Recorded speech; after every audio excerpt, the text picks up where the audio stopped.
Today I'm going to talk about when it comes to belly fat, whether it's coaches, influencers, or even doctors, starting first with genetics, which plays a significant role.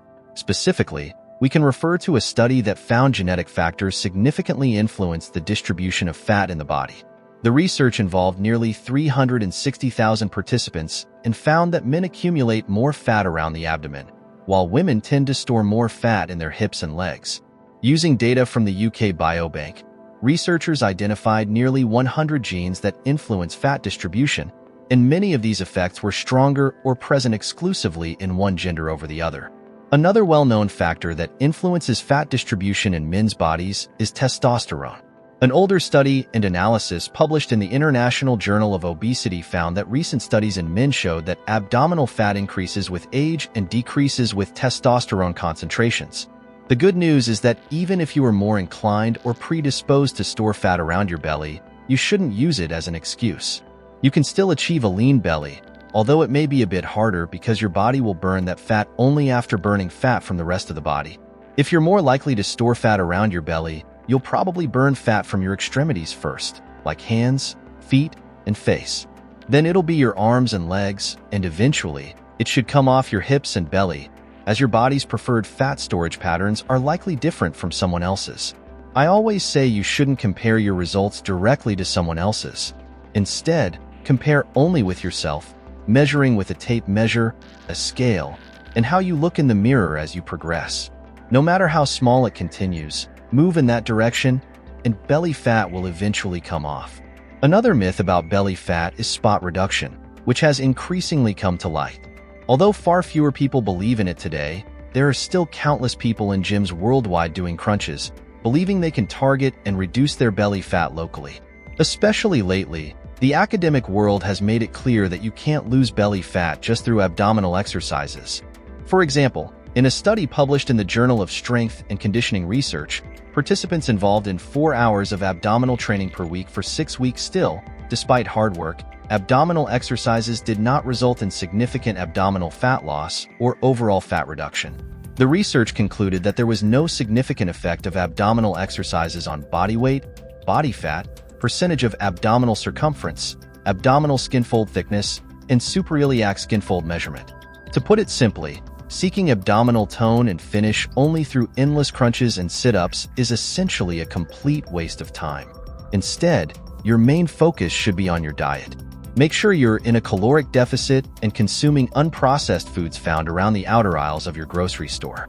Also, make sure you get enough protein while performing resistance training at least 3 to 4 times a week.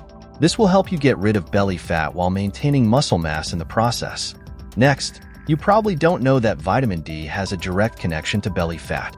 That's right, studies have found that individuals with lower levels of vitamin D tend to have higher levels of belly fat and larger waistlines. Vitamin D is produced in the skin after contact with sunlight and plays many important roles in the human body, which is why it's linked to protection against heart failure, diabetes, and cancer. However, the craziest thing is that over 40% of the US population is deficient in vitamin D, which some authors call an overlooked epidemic. So, you're probably wondering why vitamin D causes higher levels of belly fat. Even though we need more research to state for certain, there are some possible theories for this connection. First, vitamin D is involved in regulating insulin secretion and insulin sensitivity. Therefore, having adequate levels of vitamin D may reduce belly fat accumulation by improving insulin sensitivity and metabolic function. Second, low levels of vitamin D are linked to increased chronic inflammation in the body. Inflammation can contribute to weight gain and the development of obesity-related diseases. Third, not getting enough vitamin D can impair testosterone levels. A study involving 2,300 men found that those who had sufficient levels of vitamin D had much higher testosterone levels than those who were deficient. Scientists also found a close connection between changes in vitamin D plasma and testosterone during the summer months. Men had more sunlight exposure and, in turn, had higher levels of vitamin D, which made their testosterone levels also much higher. So, if you don't get much sun and don't take vitamin D supplements, it's best to get a vitamin D blood test. If it happens that you are indeed deficient, supplement with vitamin D3 or try to get more sunlight. Next, it's posture that matters more than most people think. That's right, Practicing proper posture can make your belly appear slimmer. When you stand or sit with proper posture, your spine is aligned and your abdominal muscles are engaged in it. The engagement helps tone the abdominal muscles and provides a natural corset, giving an effect that makes your belly appear slimmer. You can simply try it yourself. Go ahead and sit in a chair, look at your back, and observe your stomach. Then go ahead and sit completely upright and look at your belly again in the mirror. You'll see that when you slouch or hunch over, the belly will appear much larger. But that's not the only reason why proper posture is important. Another reason is that poor posture, like slouching or hunching over more, can cause the abdominal wall muscles to weaken and, consequently, make the belly protrude outward. Another little-known issue that affects belly fat is air pollution.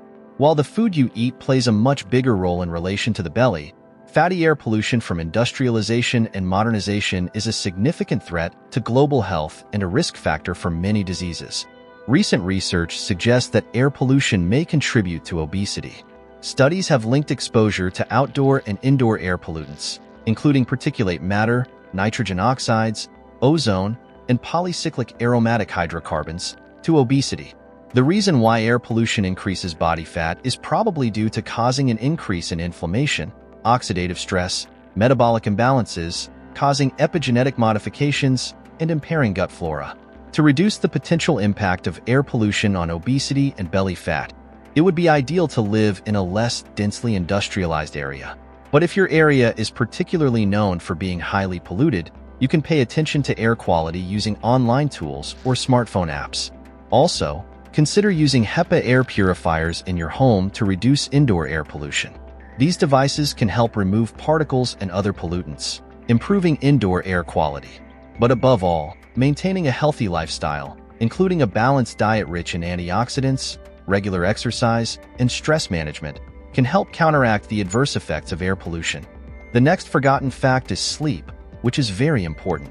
1/3 of American adults consistently get insufficient sleep, and this is largely due to factors like shift work, smart devices, and social media use during typical sleep hours. The problem is that doing so can increase body fat, as shown by a recent study conducted by the Mayo Clinic and published in the Journal of the American College of Cardiology. The study revealed that insufficient sleep, coupled with unrestricted access to food, leads to an increase in caloric intake and subsequent fat accumulation, especially harmful fat located in the abdominal region. The controlled randomized crossover study found that inadequate sleep resulted in a 9% increase in overall abdominal fat and an 11% increase in visceral fat compared to those who got regular sleep. This is especially problematic because visceral fat is stored deep within the abdomen and surrounds internal organs, giving it a strong connection to heart and metabolic disorders. The main reason for not getting enough sleep increases belly fat is that it causes people to consume more calories. In the study, participants who had their sleep restricted consumed, on average, an extra 300 calories per day. Additionally, sleep deprivation also affects hormonal health, increasing, for example, levels of the stress hormone cortisol while decreasing your testosterone, both of which make you more prone to gaining belly fat. So make sure you get enough sleep, which for most people means getting anywhere from 7 to 9 hours of sleep per day. Next, you should know that not all fat is created equal. While losing weight overall is beneficial for health and well-being, if you're very heavy, losing belly fat is particularly beneficial. This is because it's not just the fat directly under the skin, known as subcutaneous fat, but it also includes visceral fat, which is the fat that surrounds the internal organs in the abdominal cavity. This type of fat has a greater impact on overall health compared to the subcutaneous fat found in other areas of the body. There are several reasons why belly fat is especially harmful. First, it's very close to vital organs like the stomach, liver, and intestines. Belly fat directly influences these organs by releasing inflammatory substances that affect their functioning, which can cause many health problems. Second, visceral fat produces hormones and other substances that can directly affect your body's hormonal balance. It actually releases adipokines like leptin and adiponectin, which can influence appetite and insulin sensitivity. Third, visceral fat produces particularly high levels of inflammation, such as chemicals called cytokines, like tumor necrosis factor alpha and interleukin-6. These cytokines contribute to a state of chronic inflammation that is associated with an increased risk of developing various health conditions, including heart disease, type 2 diabetes, and certain types of cancer. Finally, stress. Belly fat is especially bad for heart health, as stated by the American Heart Association. Too much belly fat, even for people with a healthy BMI, increases heart risk. The last thing most people don't know is that stress particularly affects the distribution of fat in the belly. If you have high levels of the stress hormone cortisol, you are more likely to gain belly fat and will have a harder time getting rid of it. This is supported by a lot of research. For example, there's something known as Cushing's syndrome, which is a condition caused by excess cortisol and often goes hand in hand with an increase in belly fat. It's so correlated that when the cause of this high cortisol is treated, the belly fat tends to disappear. Additionally, as mentioned by the American Institute of Stress, those with high cortisol also develop abdominal obesity. Laboratory studies confirm a clear correlation between cortisol levels and deep abdominal fat accumulation. Also, a study with stressed middle-aged people in Sweden showed similarly that those with the highest cortisol levels also had the biggest beer bellies. Not only does chronically elevated cortisol stimulate belly fat directly, but it may also do so indirectly, as many people start consuming more calories when they're stressed. So make sure to take steps to keep stress under control, such as adopting a positive mindset, getting enough sleep, practicing meditation, spending time in nature, and spending time with family and friends. To conclude, I hope this video has helped you learn something new about belly fat that most people don't realize. If it has, be sure to subscribe to this channel